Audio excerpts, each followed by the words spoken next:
Hello everyone, I'm talking to two wonderful creative people from Mexico. Who are you guys? Hi, my name is Vonno Ambriz.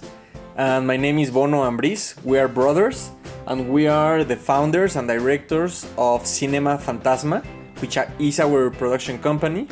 And we are kickstarting our first stop-motion short film called Revoltoso. Yeah, and they're doing some really great stuff, put a lot of effort and passion into it.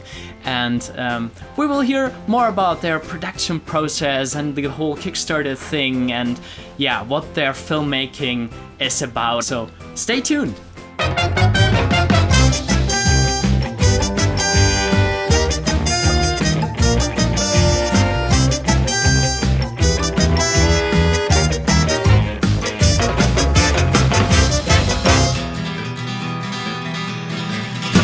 Well, it's a short film, a stop-motion animation short film, and we have been working on it for 3 years, more than 3 years. Yeah. Its title is Revoltoso. It is a Spanish word that means naughty or revolting. What is it about? The story is set in like 100 years ago when Mexico was in a revolution. It was 1910. And in an industrial ranch, there lives a family of boars, of wild boars, like pigs. They are the pets of a man who is the owner of those lands. This man hires a cinematographer, one of the first cinematographers, to go and make a film about him, to record some scenes of his daily life. And there, this little boy, which is our hero, discovers cinema. And then this industrial ranch gets attacked by the armed forces of the people who are revolting in Mexico. And accidentally, this little boy, our hero, becomes a filmmaker, like an artist. This is a film about the choice of becoming an artist, in our case of becoming filmmakers. It's what we wanted to talk also was because Mexican Revolution is one of the first wars filmed in history, and we wanted to speak about the origins of cinema. So we think that it was a great idea to speak of the origins in cinema, but with a Mexican Revolution. And the message that we want to give is that in violence, when you are in the middle of violence or a war or a revolution, you can take a weapon or you can take a camera or art as your weapon, and there are always like kind of choices, no? That's what artists do. Awesome.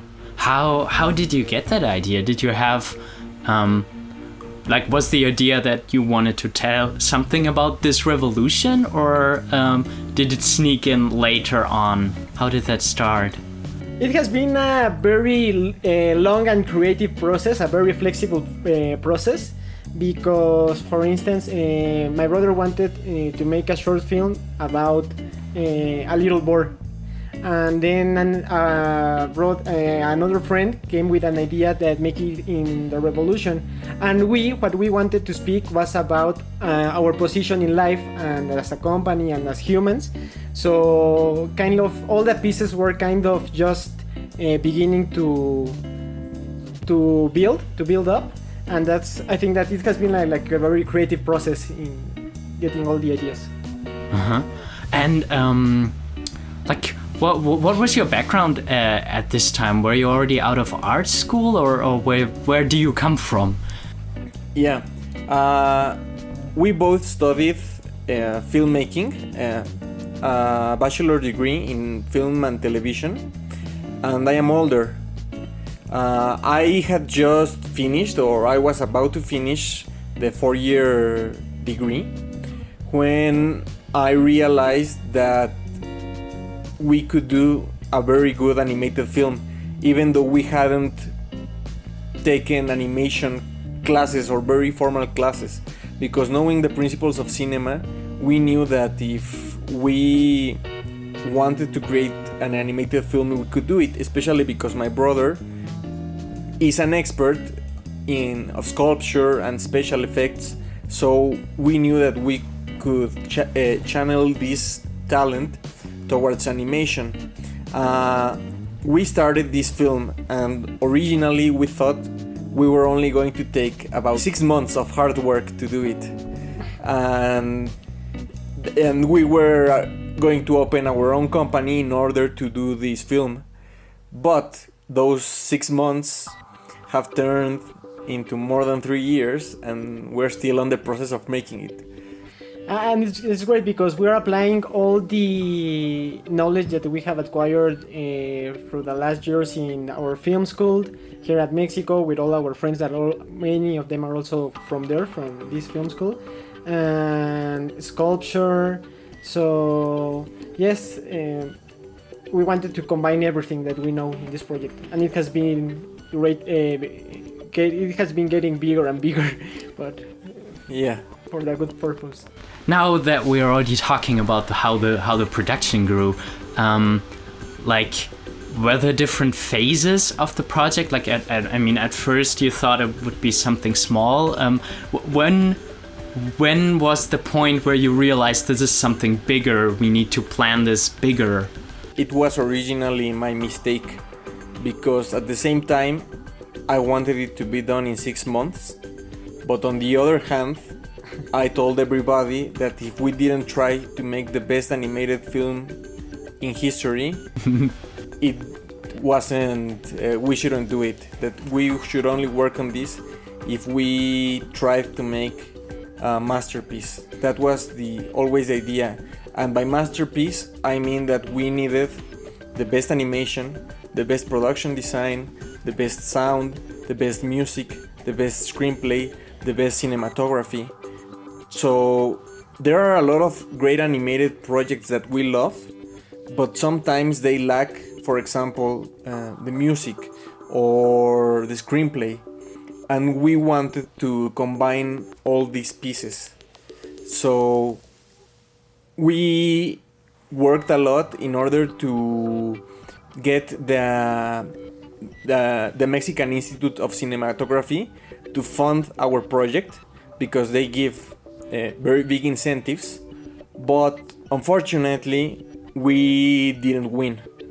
This was more than 2 years ago, but then we realized that there were other ways to create it. So it has gone through many phases, because first we were independent, then we tried to make it with a collaboration of this institute, and then came the rest, our actual phase in which we have been working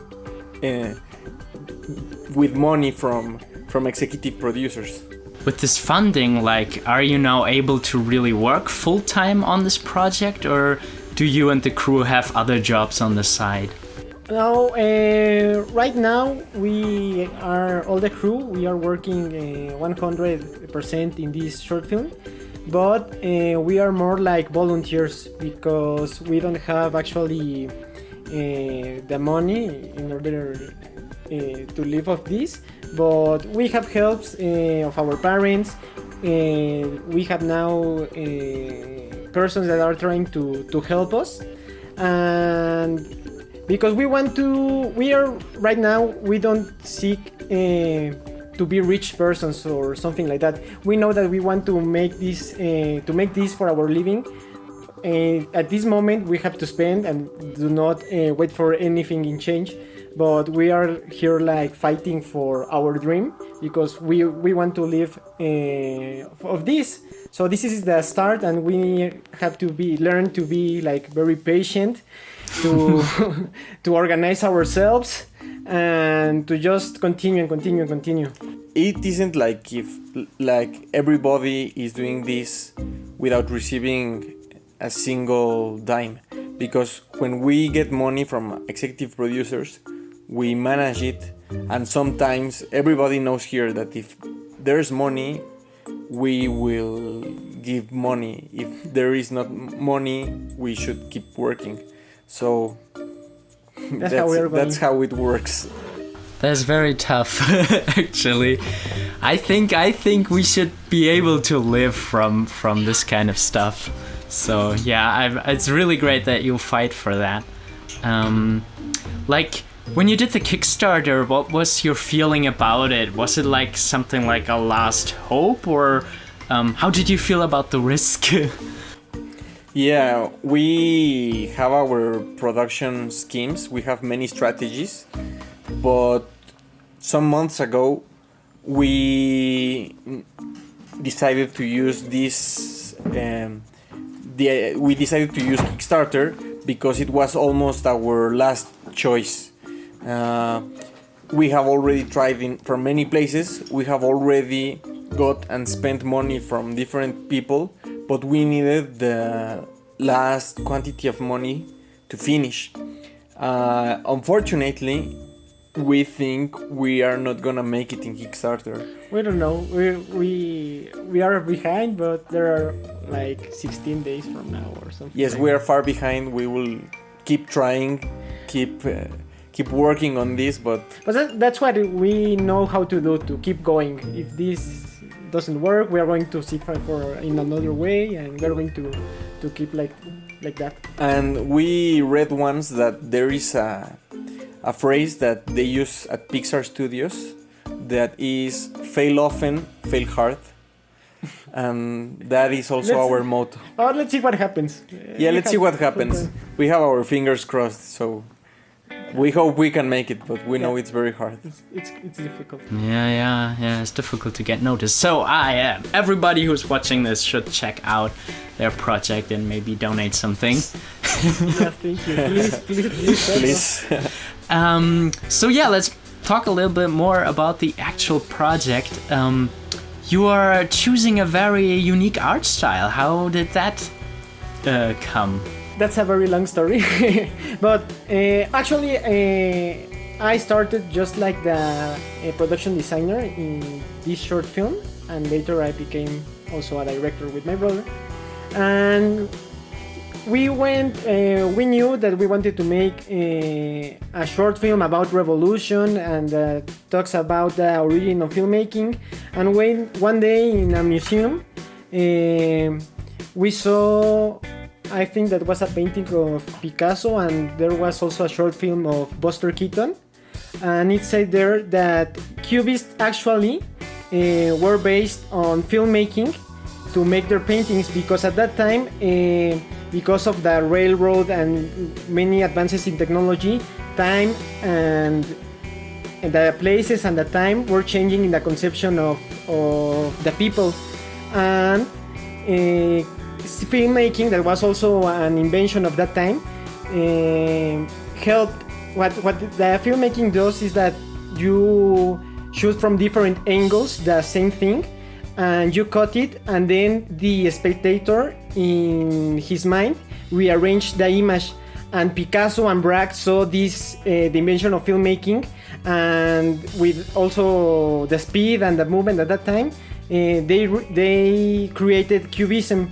And so we decided to use this art in inspiration for our short film, like an homage, because also the 20th century was a century with many wars and with many destructions, but also it is the century of the vanguards of Cubism, Futurism, and all of that. So we think that our main character, that it's Jabalito, is like a Cubist artist at that time.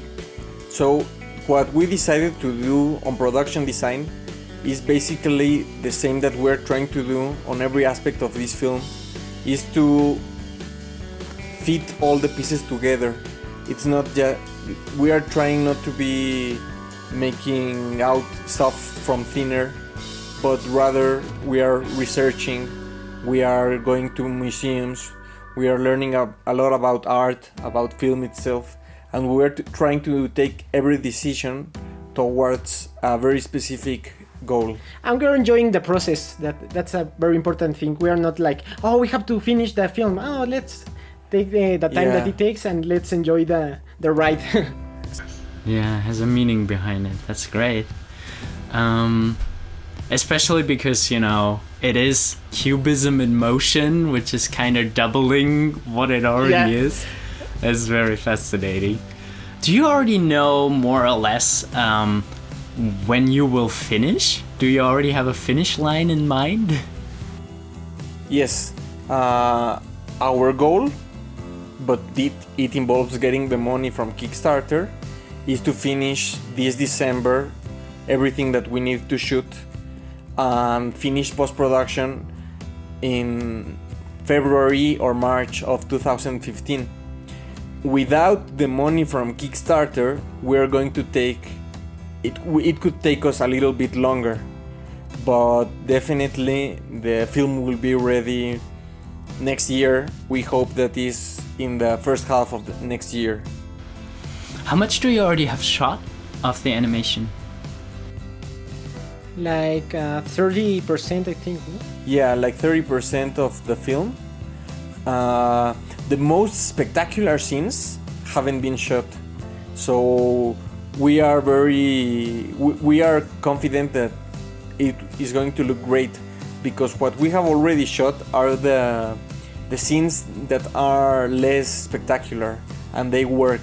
So the other things are going to be very crazy, and we think that they are going to be enjoyable. Yeah. And how do you work? Do you have like a very precise animatic and storyboards, or do you film animation and see how it turns out? How is that done? It's like a combination of both. I know that maybe it appears that we are just like crazy bunch of people doing things, but we are following a system that is the production management that is helping us to get in order our tasks. And we have a structure, and we know the task that has to be made, that because they are the most important and that could interfere in other ones.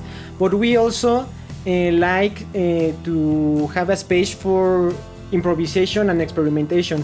We know how the story is going to be, and we see it and we make our storyboards. But if in the middle we see that something is missing or that something needs to change, we do not say, oh, but we had planned it, yes, and we had no. We change it because the objective of this is to get as we want and how it has to be. Yes, and as my brother said, there are also people who work here with us, who are in the production team, who usually are very strict because they are very intelligent, and they know that if we work with discipline and we make the right decisions, there is a lot of space for creativity. If we didn't have that structure or that order, this would be impossible. Yeah, this will be a mess, and this is not a mess. Yeah, it's not a mess. It's only slow. Very slow, but not a mess.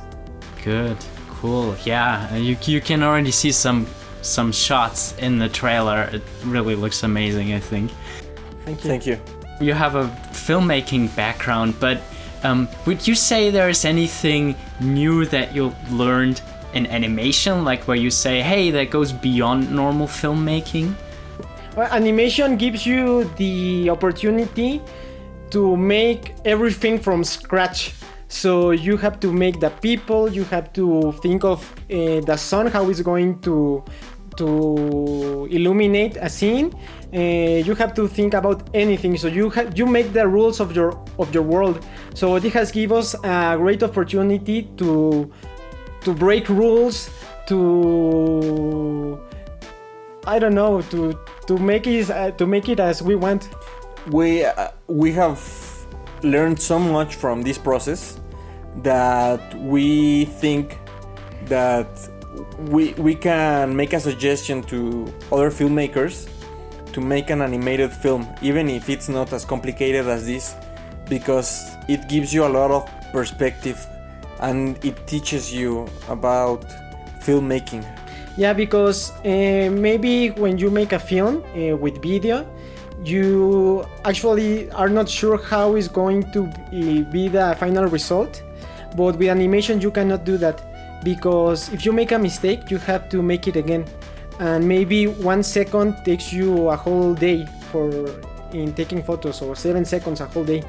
And so animation teaches you discipline, patience, and also with animation you can combine sculpture, lighting, storytelling, and administrative things also, because here in our team we are filmmakers. We also have fashion designers for the costumes of the characters, industrial industrial designers, designer, musicians, accountability people. Yeah? How many people are working on your production? And how do you find the people to work on your production? Yeah, right now we are like 15 people, but there have been around 60 because some of the people have already finished their jobs. For example, all the costumes and wardrobe are ready, so there are no people anymore from fashion design. Most of the people that work here with us come from the same university. We met there, we had a similar vision. I think our university is very good because it is a very liberal school. It is like a school against the rules, I believe. So we learned how to think differently from very rigid production methods. So we can create a great team with people from that university because we all understand that we have to be multidisciplinary. And what we like here is that nobody specializes too much, because if one person, for example, is the director of photography, that person can also edit sometimes, or even make the sound sometimes, or even create props. And none of us, it is the first time for all the team, all the team, that we make an animation. Even the animators learn to animate for this short film. So we made our own armatures, we made our own props, our own characters, our puppets, our sets, everything. And there are some specialized people who have who are now in the project and have helped us to make it better. People that were already professionals in order to make this better, or for example to construct the sceneries, which are very big, making molds. Yeah, but not all of the people come from the same university, but I would say that 75% of the crew comes from this university called Centro. Yeah, that sounds great. So was your university like very project-based, or how did that work? We produced a lot of things in this university. That is why we learned to work very hard, and we had very strict professors which always gave us great feedback. And one of the most important things one of the most important lessons taught there is that we should always work on a team, because you can do a film by yourself. Maybe you can do a poem or a painting or a sculpture, but cinema is an art of team building, and you have to know what you do is important for the other people to do their things. So we have created a very good community, and we are all very good friends. Nice, great. You said you built like your own studio in one of your private houses. How did that happen? Well, as all this process here, it has been like a very slow process that we are transforming our house in our studio. First, we took, for example, the dining room from my mother, and we transformed it into some offices.